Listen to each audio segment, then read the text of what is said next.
Trove is the kind of game that tries to combine a lot of things. Minecraft-style crafting and creative expression with MMORPG-style dungeon crawling. When it comes to video games, mixing two great tastes that taste great together like this can come up with some pretty goddamn awesome results. But if you're not extra careful...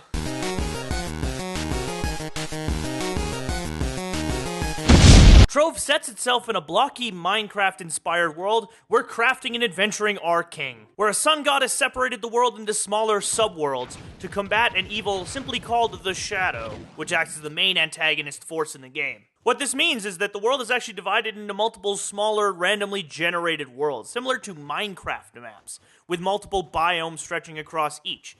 You explore the worlds based on your level. You can go to different difficulty worlds based on different levels, and find all sorts of different resources, loot, and items. These randomized subworlds are generated pretty similar to what you'd expect from a game like Minecraft, where the world is covered with a number of randomly generated biomes and smattered with random dungeons. When you begin your adventures in this weird little fragmented world, you get to choose a character class. There are a number of them, and they're all somewhat unique in their own fun and interesting ways. I went with the Fire Mage because, well, at this point there should be probably a trend. Each character class has 4 abilities it can use in combat, 1 bound to each mouse button and 1 to the 1 and 2 keys on your keyboard. You move around using these abilities, unlocking them as you go, generally pretty early. By about level 5 I had everything unlocked, including my ultimate ability, which turns me into a badass angry dragon man. Burning the countryside! The maximum level for each class is 20, but you can play every class on every character, swapping classes in the hub world from which you enter the other worlds.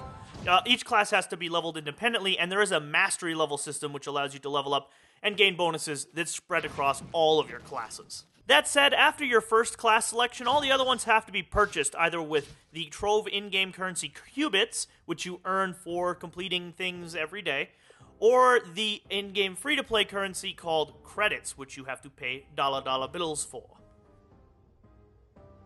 Combat in the game, while extremely simplistic, doesn't really get too boring. It's very active, movement-based, and each class has its own unique feel. But when you get bored to death of combat, you can go on to the crafting side of the game. Going out in the world, you can harvest various resources from primal blocks, which are just the colored blocks you see everywhere, to various resources based on your map difficulty level.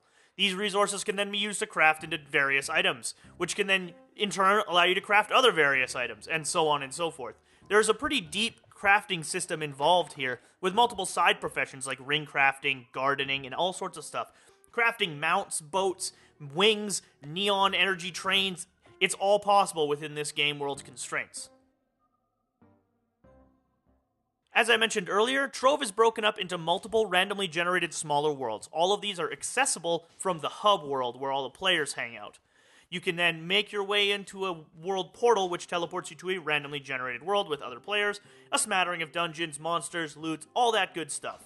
The kind of resources and loot all depends on the difficulty level of the world you can go into. And they start from basic, easy worlds for low-level players, all the way up to uber worlds for high-level content. Trove does have a smattering of interesting content. At the endgame, there's things like the Shadow Tower, which allow you to challenge difficult bosses and get really rare resources and epic weaponry.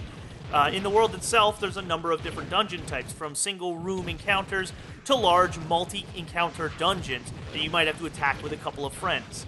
The game does provide you with a lot of stuff. Fortunately, no matter what world you go to, you'll always somewhat feel at home. You've got a pad called the Cornerstone, which is essentially a small chunk of land that you can customize and build and teleport around with you to any empty plot you come across in the world.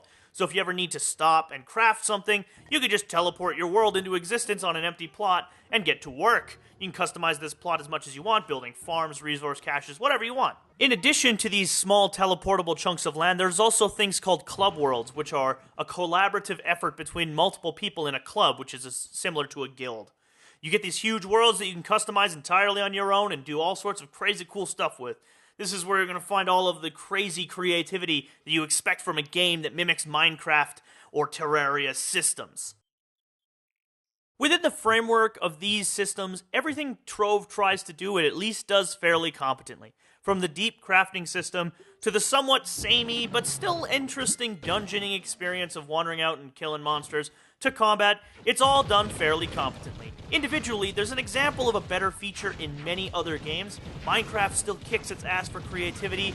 A game like Starbound still beats it for procedural exploration and dungeoning and crafting.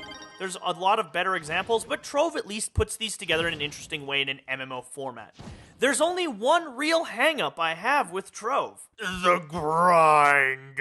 A little grind is not a bad thing, especially when that grind is engaging. But unfortunately, Trove implements grind into pretty much everything you do in the game. Whether it's crafting, getting ingredients can be a pain in the ass grind.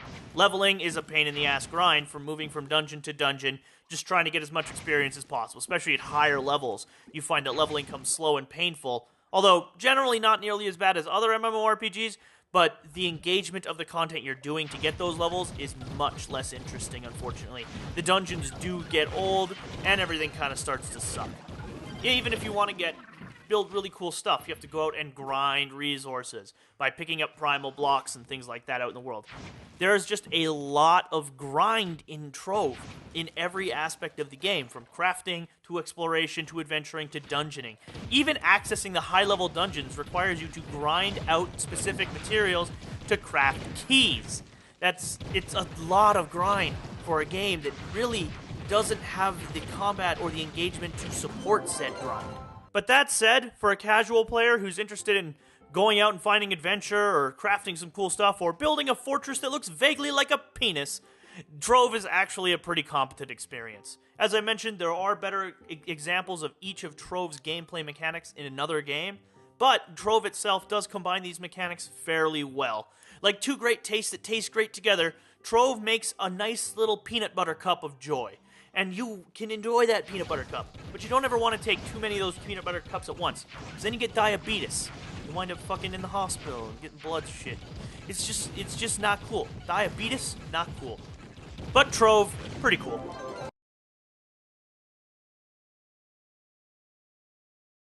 Why, thank you for coming down and checking out my video on Trove. I quite enjoyed making it, and I really appreciate you checking it out. If you enjoyed this, as usual, like, subscribe, all that stuff. One other thing I wanted to mention today before I am done, but during this little end card thing, is I'm thinking of doing a video QA thing where I can answer some of your questions, because I do get a lot of questions from you guys.